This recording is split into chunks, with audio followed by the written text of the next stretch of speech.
everyone, I am Kirti and you're welcome to Law Practice।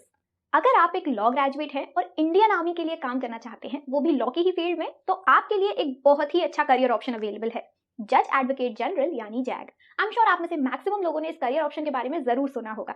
Indian army का जो legal department होता है उसे कहते हैं जज एडवोकेट जनरल डिपार्टमेंट और इसके हेड होते हैं ऑफ कोर्स जज एडवोकेट जनरल। ये पोस्ट एक मेजर जनरल की होती है जो इंडियन आर्मी के लीगल और जुडिशियल चीफ होते हैं और इनको असिस्ट करती है जैग ब्रांच।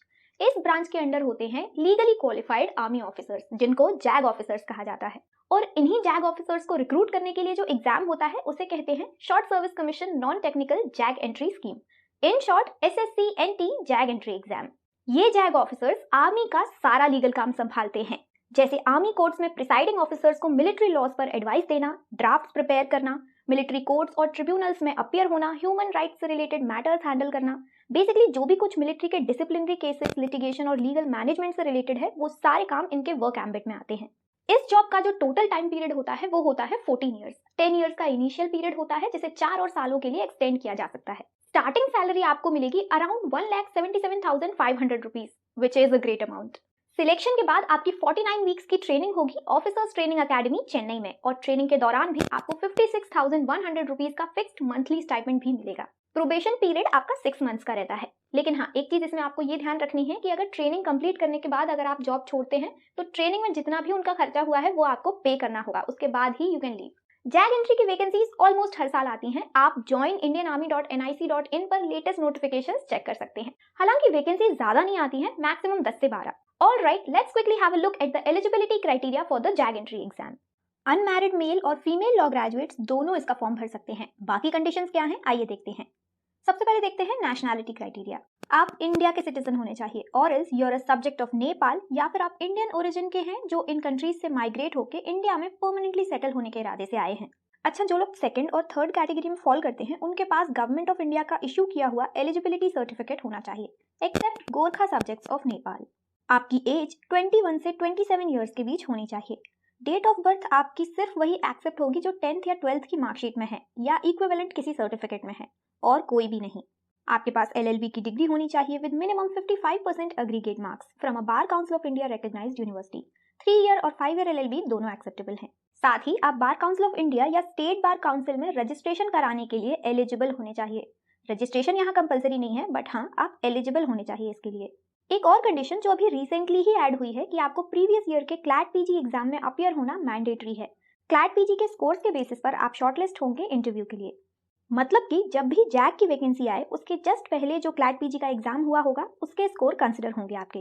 इवन जो लोग LLM कर चुके हैं या LLM कर रहे हैं उनके लिए भी प्रीसीडिंग ईयर का क्लैट PG एग्जाम देना मैंडेटरी है if you want to register for JAG. अगर आप ये सारे एलिजिबिलिटी क्राइटेरियाज को फुलफिल करते हैं तो आप जैग का फॉर्म फिल कर सकते हैं। अब इसका सिलेक्शन प्रोसेस क्या है ये देखते हैं। इसमें कोई रिटन एग्जाम नहीं होता है, बल्कि 3 स्टेजेस में सिलेक्शन होता है, शॉर्टलिस्टिंग, इंटरव्यू और मेडिकल टेस्ट।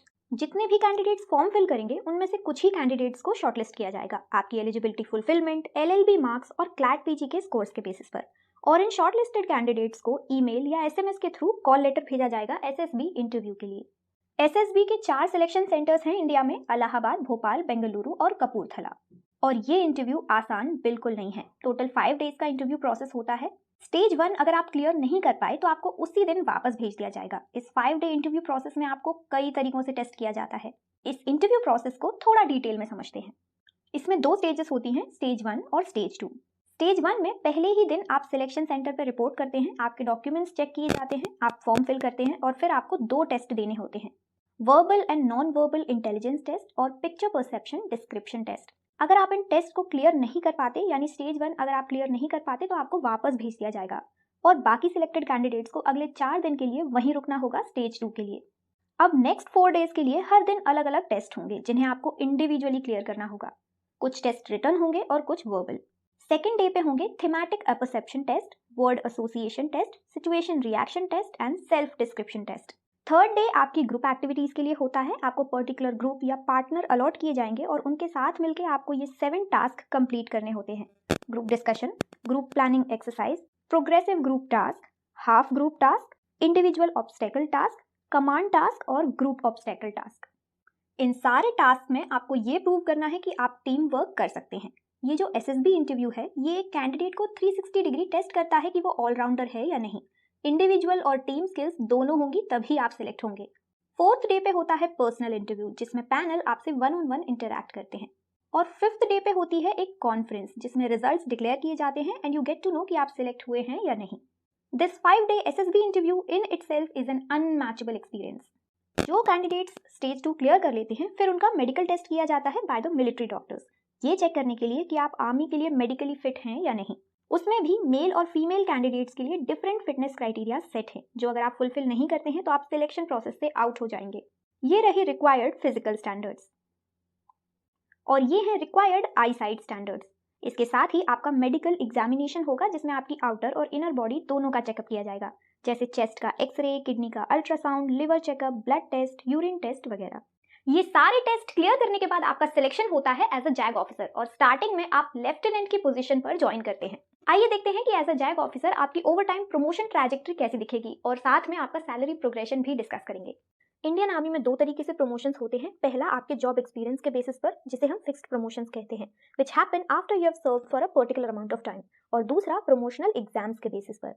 फिक्स्ड प्रमोशंस की अगर बात करें तो ऑन कमीशन आप बनते हैं लेफ्टिनेंट, 2 साल कंप्लीट करने पर आप बनते हैं कैप्टन, 6 साल कंप्लीट करने पर मेजर, 13 साल के बाद लेफ्टिनेंट कर्नल, 26 ईयर्स के बाद कर्नल।